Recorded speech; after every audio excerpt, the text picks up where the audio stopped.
All right, so let's talk about some parallels. Ancient kings, today's presidents. First, let's talk about King Cyrus. This is where it gets interesting, and it's tied to the prophetic church of the United States. Okay, and so when I say prophetic church, I mean Christian ministers whose gift is prophecy and who are recognized by the global community as accurately prophesying the heart of God and events. Okay, that's what I mean by that. So this is going to get fascinating. All right, let's talk about two ancient kings. All right, so King Cyrus and King Herod. All right, so Cyrus was a Zoroastrian. Their god is Ahura Mazda. They practice good thought, goodwill, good deed. He comes into Babylon, and unlike the prophecy that Jeremiah had prophesied, it would be a bloody, horrible war battle. It was a silent overtake in one night, and they welcomed him. And instead of making them all be Zoroastrians, not only did he let them continue in their covenant with Marduk, but he even made a covenant with Marduk. The Cyrus cylinder was found in an archaeological dig that revealed that King Cyrus had appealed to the god Marduk for protection. And in the cylinder, it was written that that he would establish the cult temples, the cult shrines, the cult cultures. He wanted to make sure everybody kept their own spiritual path that they had. And there was reparations made in this text for deported peoples, although it did not mention the Jews. Is there a president in recent decades that reminds you of that? That would be Obama. Wanting everybody to have their own spiritual path and celebration of multi-ethnicity and etc. Kim Clement prophesied 2 full pages of great things about Obama. I throw that in there just for those who are anti-Obama. Okay. Now let's talk about King Herod. So he reestablishes the temple, gave Israel hope for regaining their sovereignty again. Very much nationalist, but known mostly for extreme arrogance and adultery. Not just normal adultery, like his wife's brother and vice versa, something like that. Anyway, so Jesus and John didn't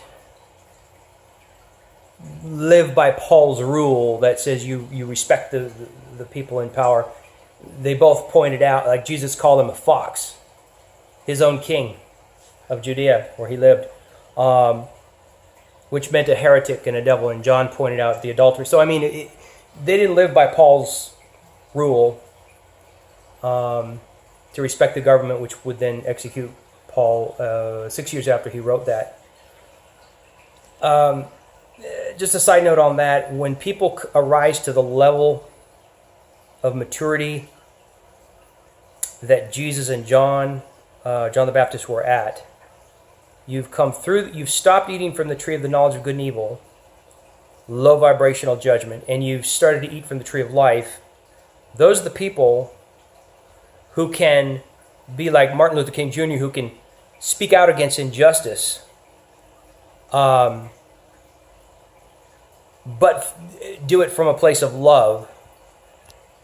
Because when low vibrational judgment is poured out on a political leader, the people who are doing it in anger are sort of getting kickback from that negative energy. Whereas a Jesus talking like that about Herod and John the Baptist, that's from a high vibrational point of not so much even directed at the leader as much as defending those who are standing by. If there's any victims, say of the Pharisees, of Herod, if there are any victims of social injustice, does that ring a bell?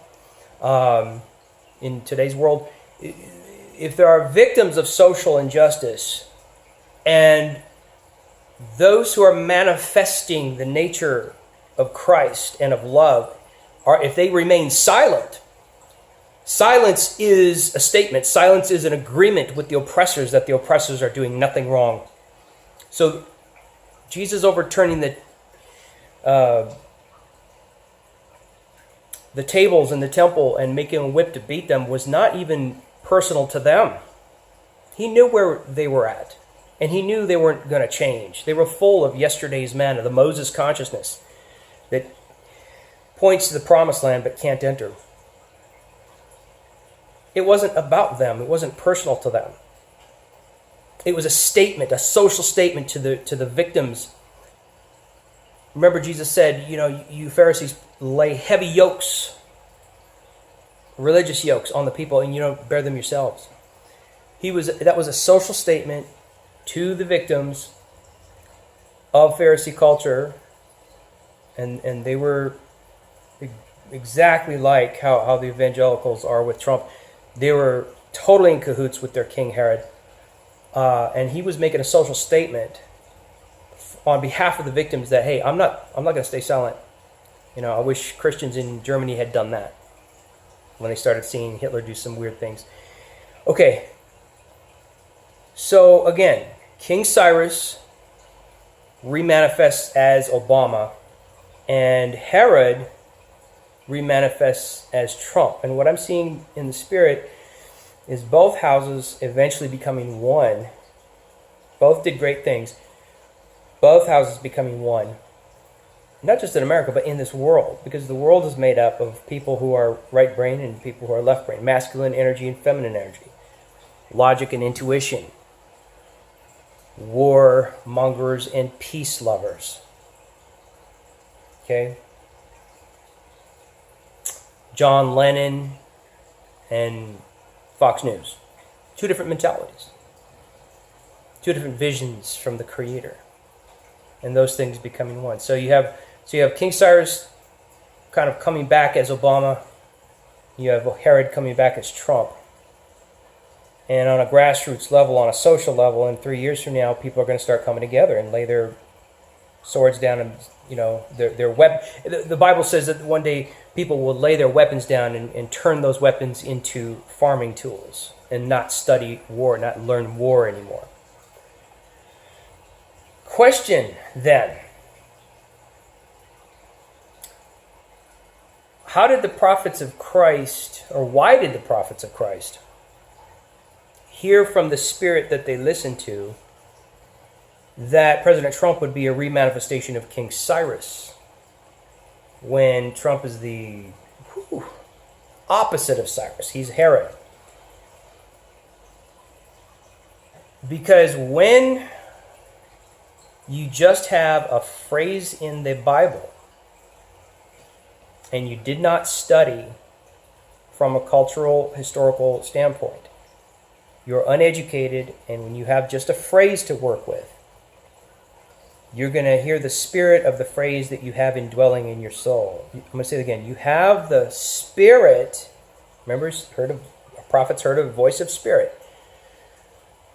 But we all have the spirit of the phraseology text that we have infused and injected into our soul for it to work mightily in our soul. So if all you had to go on was a phrase that Isaiah did not write, look it up, Book of Isaiah, Wikipedia, it explains it all there.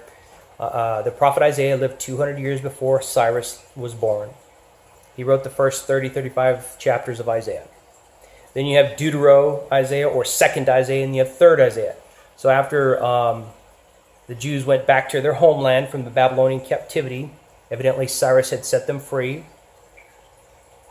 Somebody wrote in Isaiah's name, says, Jehovah, thus says Jehovah, I will use Cyrus, to do thus and so, to open the brass gates and to do so.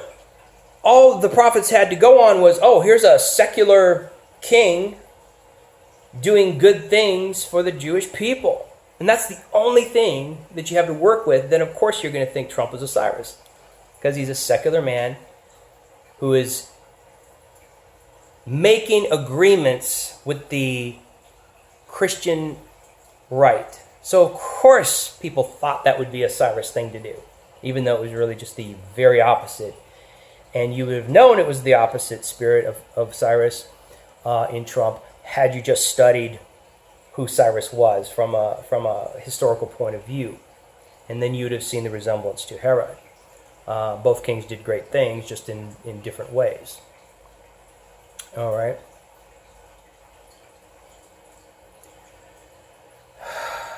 So, another thing comes into play, though. And that has to do with when prophets are plugged into nationalism at a kairos moment, when the Spirit of God is moving for global consciousness. The voice of every tribe, nation, tongue, and ethnicity as one praise unto God. Moving for that, and we're holding to nationalism, we're going to hear the deity that presides over nationalism. The deific essence that was human-generated, became an egregore, became a group consciousness, and now has the ability, because everything is energy. When you take energy and compartmentalize it in the mind, it has a voice, just like all energy has a voice if you are sensitive to the spirit world. Okay, so bless Trump, and pray that, like Herod, he who did things for the temple and Israel and gave Israel hope, that he would do that. And also, in his case, he is evidently instrumental in rescuing some sex slaves. Bless Obama, but believe in your hearts that the Cyrus remanifestation and the Herod remanifestation, that the good in both will somehow congeal socially. It doesn't have to be politically. We don't need a president that has qualities of both. What we need is an American social scene that is a little bit of both, instead of fighting each other. Like Peter cutting the ear off that guy. And Jesus had to redirect that and tell Peter the truth. And he had to heal. Heal, heal, heal. That's the word of the Lord for us. Heal, heal, heal. Heal your hearing, and he's saying it's okay how you hear. However you hear, right? Whatever you say, it's going to be knocked by somebody. Probably even a family member. But it's okay. It's okay. God says, I'm moving in to create a congealing and a coagulation of all of the ears to become one. All right.